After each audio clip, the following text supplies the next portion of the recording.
Welcome to the Global Energy Leaders Podcast, powered by R Squared Global.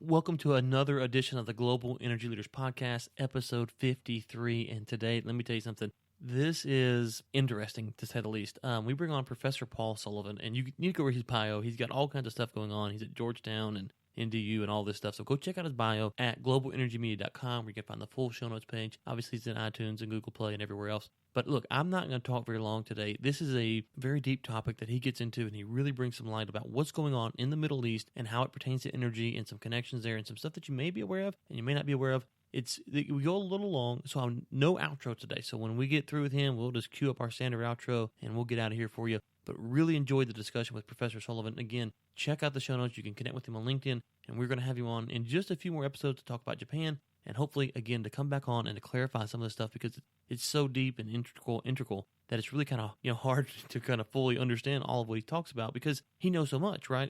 And someone like myself who studies this stuff, but not nearly at the level he does, it's really good to have him come on 2, 3, 4 times, hopefully, and break this down for us, especially as this situation develops. So here's my interview with Professor Paul Sullivan. Professor Sullivan, thank you so much for joining us today. How are you doing? Oh, I'm doing fine. Thank you.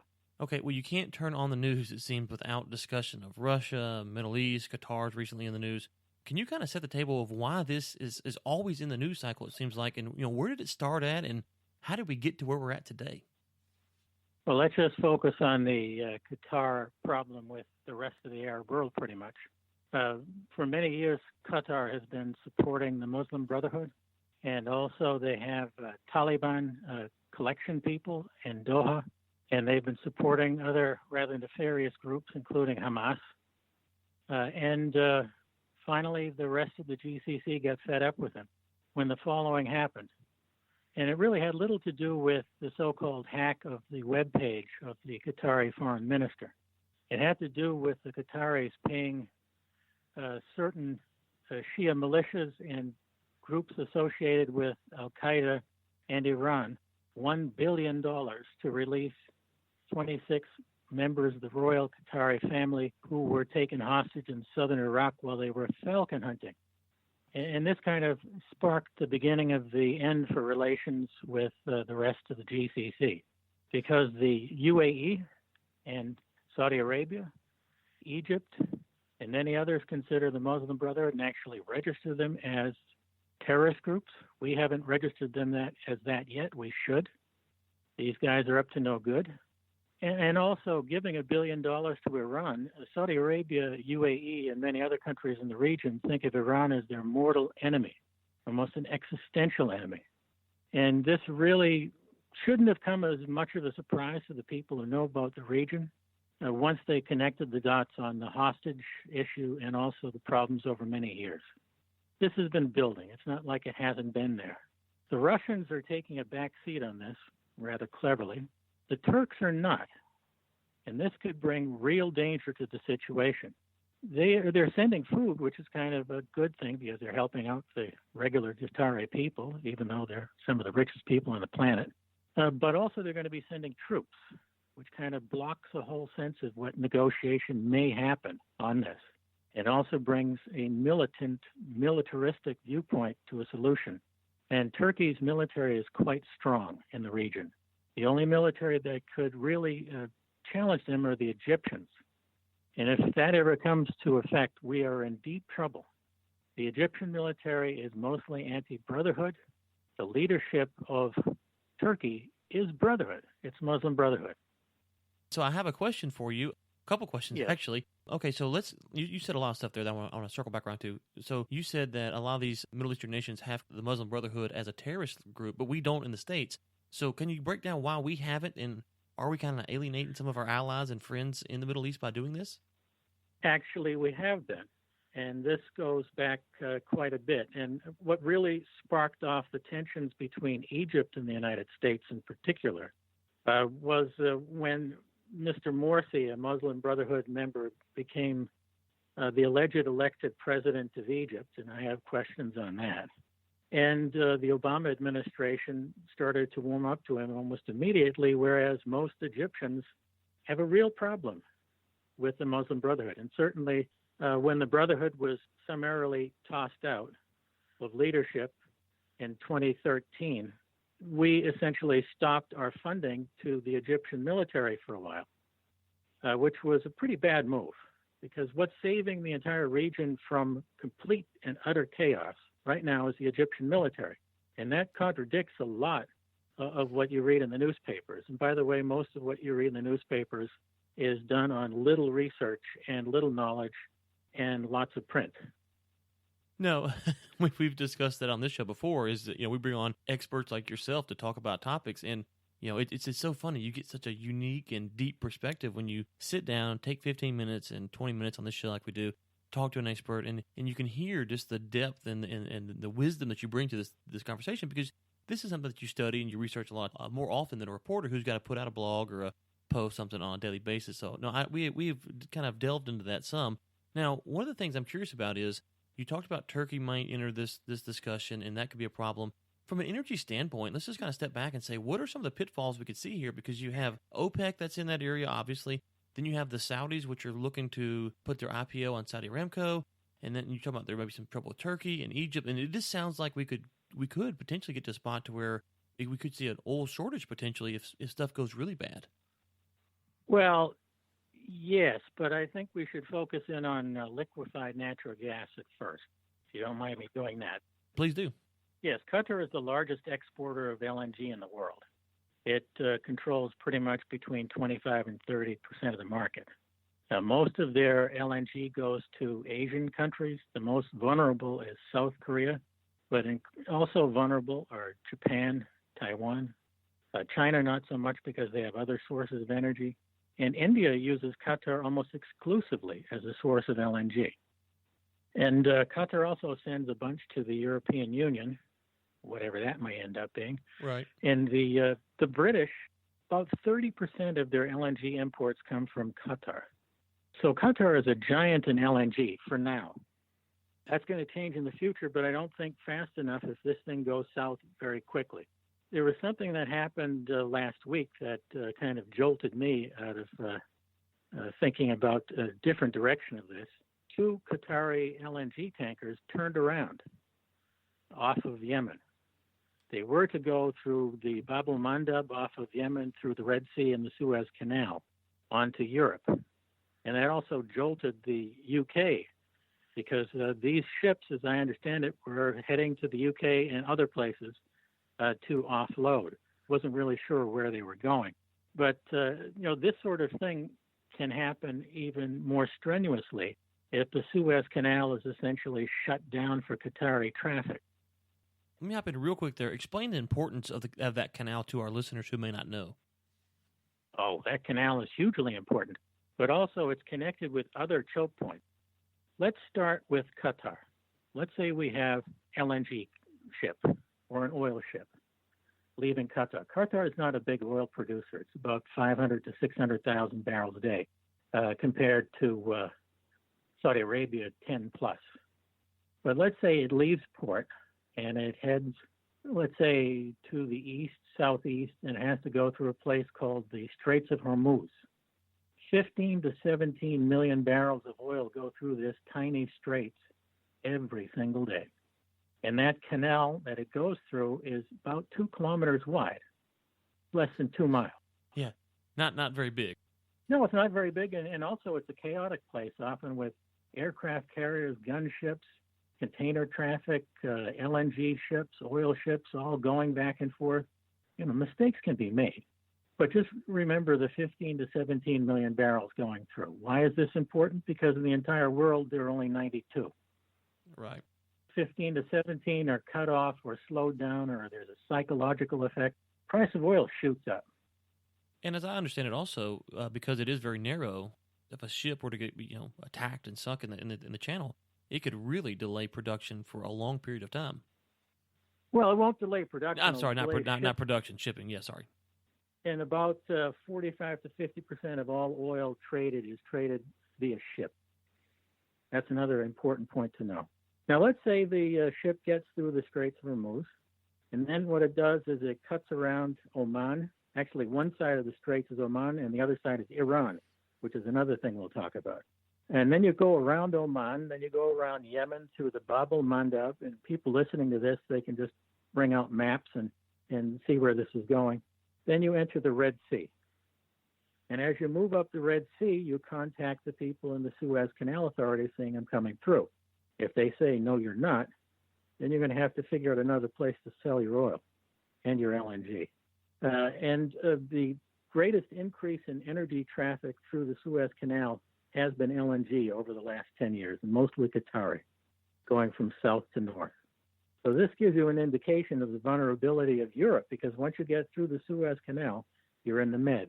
So you're free. You're outside of this exclusion zone and the sanctions imposed on Qatar. The problem really is for the LNG ship, the Straits of Hormuz, the Bab el-Mandab, and the Suez Canal, so long as the sanctions are on. Okay, so let's talk about those ships that turned around. You said these ships caught your attention. They were going. They turned around. Kind of what happened there? And then the follow-up to that would be well, here in the U.S., we have so much natural gas. Could we fill that void if something did go south like that? Absolutely. No one's really sure what happened with those ships. There's one thing about the oil and natural gas industry, a lot of shadows. A whole lot of shadows. Right. And it could be because they were turned around. I'm saying could be. This is speculation. The company involved simply resold that stuff to an Asian buyer in a half an hour. Spot prices and spot contracts are happening more regularly. And this situation with Qatar may push more spot market development because, frankly, people don't want to have to deal with these kind of restrictions. Now, getting back to the U.S. LNG, right now we only have one exporting port, and that's Cheniere in the Sabine port in Louisiana, and they have certain limitations. Yes, we could fill in the gap somewhat of what Qatar is exporting to the Europeans, but also the Japanese and the Asians would want our LNG. It depends on the price. Now, in this country, we don't have a national oil or a national LNG company. So the companies decide to send their oil and LNG according to what's most profitable. It's not like the president stands up and says, send it to the UK. Right. If it ever gets to that, that means that we're probably at a major war. And I doubt that's going to happen just yet. I hope not anyway. Hey, I'll just say, well, one of the things that you brought up there is, since we don't have a state-owned oil company here, you see that natural gas is really just a byproduct in some of these plays, especially like the Permian. You'll see it being flared off and stuff. So I do think it would be interesting if you saw a natural gas resurgence as far as price goes. You could see some of these plays inside the U.S., like the Haynesville may come back really booming like it was almost a decade ago now. And you could really see a shift in how we do stuff. But I'm curious, do we actually have the infrastructure to handle? We're not in an oil boom right now, but we're at a decent price, a decent price at oil and, or not LNG, but a natural gas boom. Well, that's a big, big point. And this is one thing that the president is doing right these days. That is trying to push more pipeline systems. We are lacking those pipeline systems. For natural gas, most particularly connecting the Northeast to the fields in Pennsylvania. And also there are pipelines trying to get through in West Virginia and Virginia. It was very difficult to get pipelines down over the last few years, even though many were put down. I guess the most known example of that is the XL pipeline. That's the Canadian oil heading down toward our direction. The infrastructure that we're lacking to get involved in this international trade, however, is liquefaction capacity and the shipping and the port. These things cost tens of billions of dollars to set up. I think the Sabine gas facility for Cheniere cost them, the last time I checked, $35 billion. This is not for thin pockets. But also, natural gas is not a global market yet. It's a regional market. The market that we're facing, given the global infrastructure for liquefaction and regas plants, is broken down into the Pacific Basin, the Atlantic Basin, and then a couple of other places. But mostly it's Atlantic and Pacific, and in the Pacific it's traded most. Now, if the U.S. LNG producers really wanted to target this huge Asian market, that's where the growth is. The smart thing would be to put an LNG export facility on the West Coast. Good luck with that one politically. Yeah, it sounds great, but not going to happen. We'll get back to the interview in just a second, but first, let's hear from our sponsor. For over 20 years, R-Squared Global has served the energy and infrastructure industries. With offices in Texas, Alabama, and Louisiana, R-Squared Global offers engineering, survey, right-of-way, and GIS solutions. For more information, please visit www.gor2.com. You mentioned the West Coast there, and I'm curious, with Mexico's energy reform, could we see maybe a Mexico LNG plant on the West Coast? I would say there's a very good chance of that. Also, they have a Permian basin themselves. Right. If they invested properly in their natural gas and oil fields, they could be a much bigger exporter of oil and gas. And also they could benefit, let's say, Baja California, set up an LNG export facility. And it could be that we could pipe the gas down to them if that cross-border pipelines going through. The Mexican reform is a lot less reform than some people might think it is. It's going to take some time because there's a lot of political pushback. And also, Pemex is really not a very well-run company. You're right. We talked about that. I have another podcast, the Texas Oil and Gas Podcast, and so we get into the Mexico stuff quite often. And one of the things that we've said on there is, it sounds very, I think when the reforms came down, people kind of went down there thinking, okay, we're about to gold rush this thing. And so far, we're seeing some contracts that are coming through, but no one's really sure exactly how these contracts will be played out, how they'll be litigated. And so I think we're still kind of early on to see how all that's going to play out. But I'm opportunistic, probably another 5-10 years before we really see how that reforms will take place. But I want to go back to the Middle East here just for a second. So we've kind of talked about it and said, okay, here's kind of some of the problems that we're seeing. Here's some potential scenarios. Here's where the U.S. could step in, even though there may be some short-term gap solutions, not really long-term. We don't have the LNG ports. You mentioned Iran. And one of the things that's always kind of struck me is, as you look at the Middle East, you've got Saudi Arabia, you've got Iraq, you've got Iran, you've got Turkey. And trying to understand how they get along and how what countries like each other and why they do and why they don't. Could you kind of give us maybe a 30,000-foot view? You said Iran is kind of the mortal enemy earlier. Why is that the case? Well, Iran has been trying to develop its hegemony in the region over the last few years. It's been stirring up trouble in the southeastern part of Saudi Arabia, where most of the oil fields are, including a massive field called Ghawar. That's the size of Pennsylvania, 300 meters deep. That's a big oil field. Yeah. They've also been stirring up trouble in Bahrain. And a lot of the violence in Bahrain is actually instigated by the Iranians.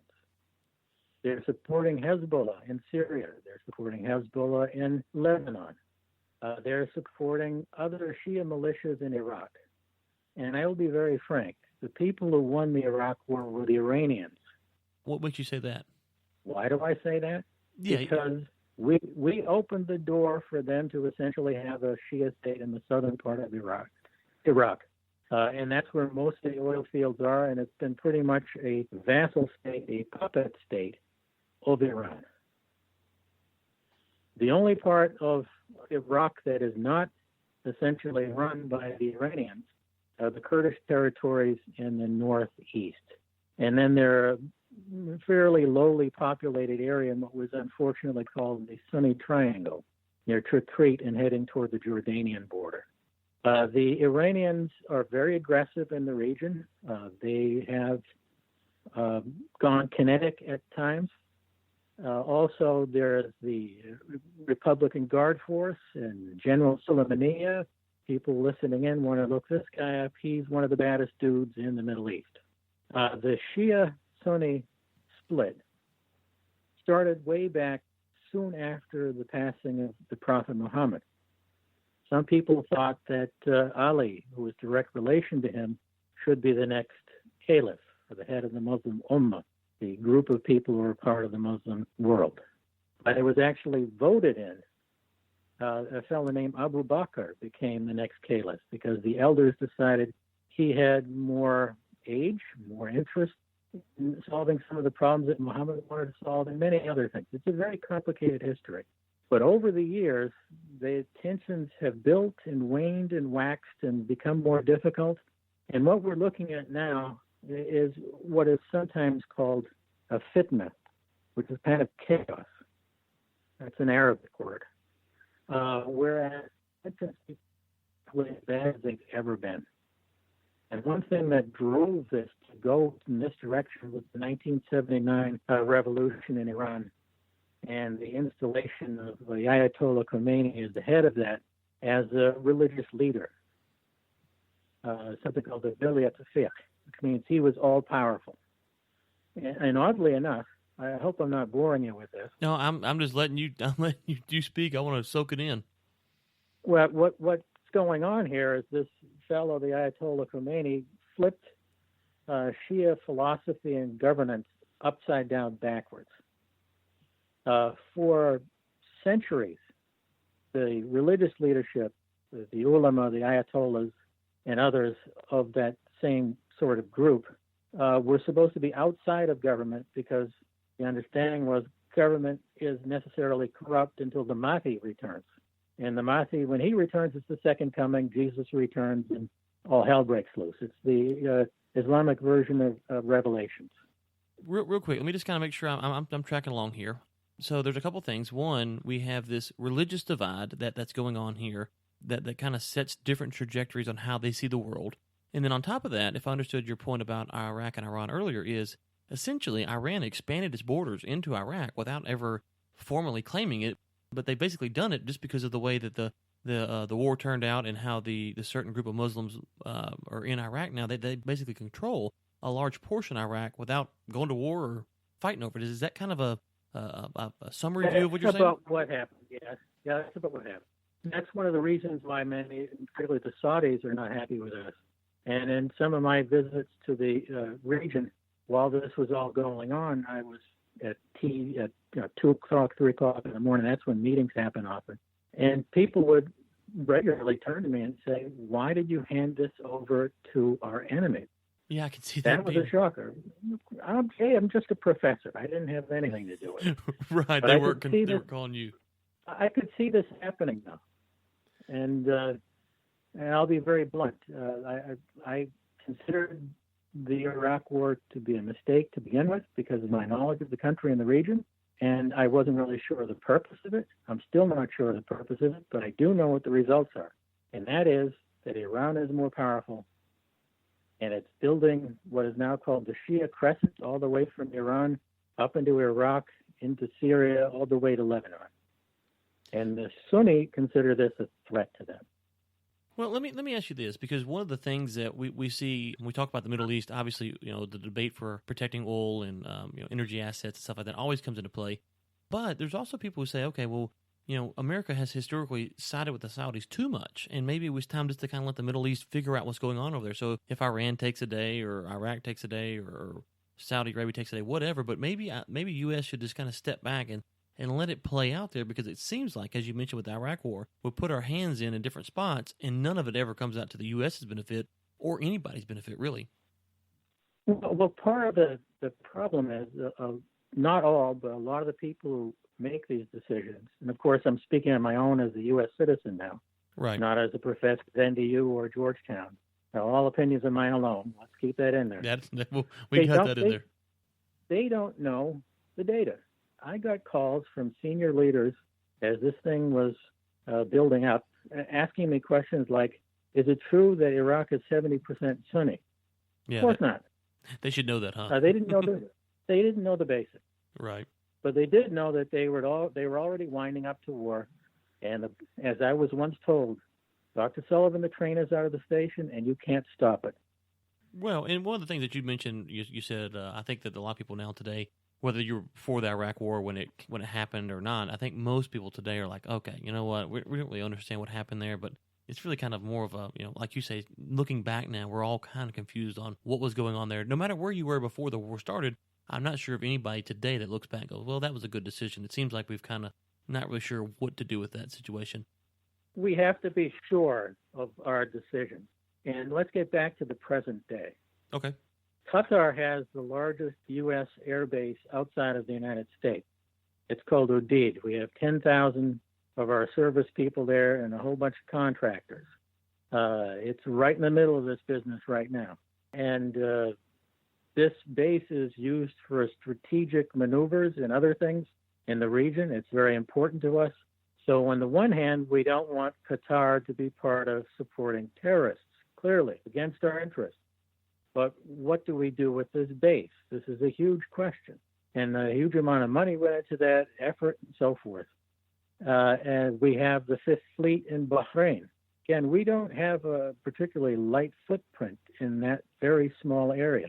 If you take a look at the map of the Arabian Gulf, you'll see Qatar and Bahrain, two very small places, but also two very important places for U.S. national security. And what's going on now should get our people in Washington quite nervous, because there is a possibility if Iran gets closer to Qatar and Turkey sends in the troops, that this could all go up in flames like World War I. And I'm not kidding. Right now, I would put it at about 10 to 15%, because I think sharper and rational minds may walk in and from all the countries around and say, wait a minute, we have to pull back from this. But as soon as the Turkish troops get involved and Iran starts, as they already have, with maneuvers with warships in the Gulf in the area of tension, mistakes can be made. Right. And also there are mutual defense agreements, if you remember your World War I history. And that's what started the whole thing off. A prince gets shot and killed, and then all kinds of mutual defense agreements kick in. I'm not putting this as a high probability, but if this does happen in that region, look at the price of oil at $350 or $400. I just want to reset what you said there, because you were very cautious, but to make sure that no one misconstrues it, you said that this is unlikely. It's a 10 to 15% scenario, but...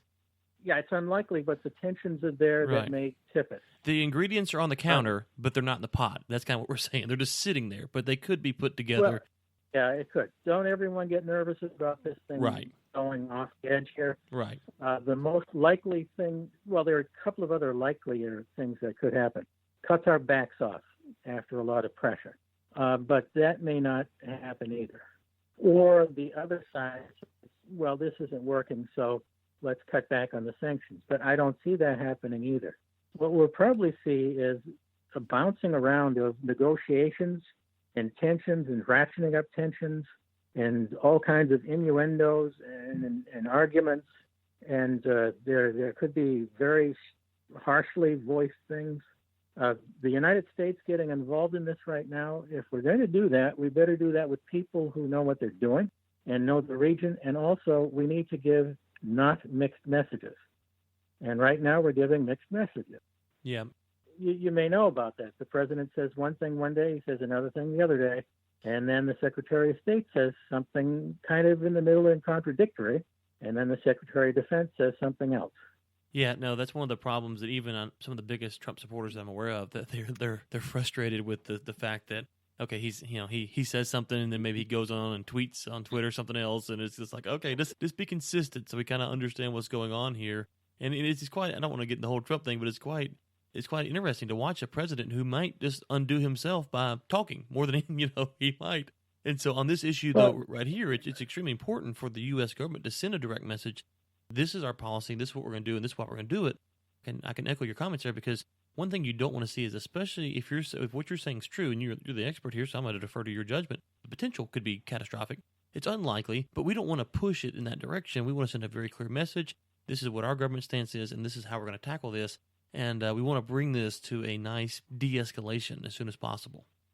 But also we want to make sure that the funding of terrorism stops. Absolutely. And it seems like, though, I know we're running out of time here, and I got a lot of questions for you, but it seems like, I'll ask you this last question, and we'll get you out of here. It seems like, though, as far as that base, since it's so strategic for us, we're kind of in a bad spot, because we can't shut down the base, because that would lose a lot of leverage that we have in the area. And so what do we do? What is the best option to keep that base viable and to make sure that we're putting pressure, as you say, that we need to put onto Qatar? Well, I suppose if I were negotiating this, I would say we can move it to the United Arab Emirates. Just look for a move. And see if Qatar backs off. And you think that they want the base there enough that would be enough pressure to make them, kind of rethink what they're doing? Absolutely, they should. But also the real pressure is not coming from us. It's coming from the Saudis, the Egyptians, and the Emiratis and others. And they have good reason to be pressuring. That $1 billion to Iran and extremist groups is not only a direct threat to the Emirates, Saudi Arabia, Bahrain, and Egypt, and countries in the region. It's a direct threat to us. Right. You don't give $1 billion to a militia and not expect them to do bad things. I understand that. I know I'm looking at the clock, and I know you've got to get out of here, and so I don't want to keep you any longer. And you're coming on again, I think, for a few episodes from now to talk about Japan, and so you're extremely knowledgeable. We'd love to have you on as many times as we can get you because you know so much, and you can enlighten our audience, and this has been just absolutely fantastic. In the meantime, before we get you back on, where can audience members find you if they say, hey, I want to know more about this stuff, I want to follow what he's saying? Do you have spots that maybe they can connect with you and follow your work? Well, I really don't do that, but I suppose just listen in the future here or just Google my name because I'm often in the press. I don't use Twitter. I don't use Facebook. I am on LinkedIn, and I register some of my work on that. Okay. But given some of the jobs that I have to be cautious Sure. with my wording and also with what information I share. But another thing to understand, I'll leave it at this for your listeners. When we're in a situation like this in the GCC, and this used to be the most relatively peaceful area in the region, and it's so vital to pick your words carefully and to show the right body language when dealing with this situation. Things can really go off the wire if we don't handle this properly. And I don't mean just we, the United States. I mean we, the entirety of the people who could add to a better solution than this than what's happening right now. You know, absolutely. That's such a great point because I was at a conference event 4 or 5 months ago, and they had a speaker there who's an international negotiator, and he talked about the importance of, if you're an American, you do this, this, and this, and you think that's how you negotiate. Well, if you go to country, A, B, or C, they may do stuff completely different. And so learning how to interpret signs and body languages and wording can break apart a negotiation where both parties might have had, good intentions, but just because different cultures sending potentially mixed messages could be catastrophic. That's an interesting perspective that sometimes we don't think about, and we have a global audience here, so that's a good perspective for all of our listeners to remember that when you're dealing cross-cultural, you got to be really careful on how you interact because what's funny to me and you may not be funny to someone else, and so that's a good point there. There are also words that we use here regularly that would not be understood over there. Right. And also, when you're negotiating with the Saudis and the Emiratis and the Bahrainis, it's not over a beer, it's over a Gulf coffee, which is actually, I think, being better than a beer because I'm a non-drinker. Right. But there are all kinds of sensitivities across countries. And another important thing, I could speak about this for the next 3 hours, but we really can't. To understand that the Arab region is made up of many different kinds of people, even different languages, right, different interpretations. And when we have a group in a room, let's say Bahrain, Saudi Arabia, UAE, Egypt, Morocco, Jordan, and a bunch of others in a room to negotiate this, we have to be careful of how we're seen by each and every one. Exactly. Well, look, we will get you back on. I think you're coming on next time to talk about Japan and energy there, and then we'll get you back on again as this situation develops to kind of break it down for us and help us understand what's going on, what's important to understand about these headlines that we're reading. As you mentioned, a lot of the stuff isn't very well researched, so kind of cut through that and understand it from a deeper perspective. But thank you so much. I know you got to get out of here, and you've been gracious. We had technical difficulties to start with and all this, so thank you so much, and look forward to talking to you soon. All right, thank you. Thanks again to Professor Sullivan coming on, and he will be on again shortly, and that is it for today. The Global Energy Leaders Podcast is produced by Michael Sims and Chris Prine. Chris Prine also serves as editor for the Global Energy Leaders Podcast. Until next time, keep climbing. Thanks for listening to the Global Energy Leaders Podcast, powered by R2 Global.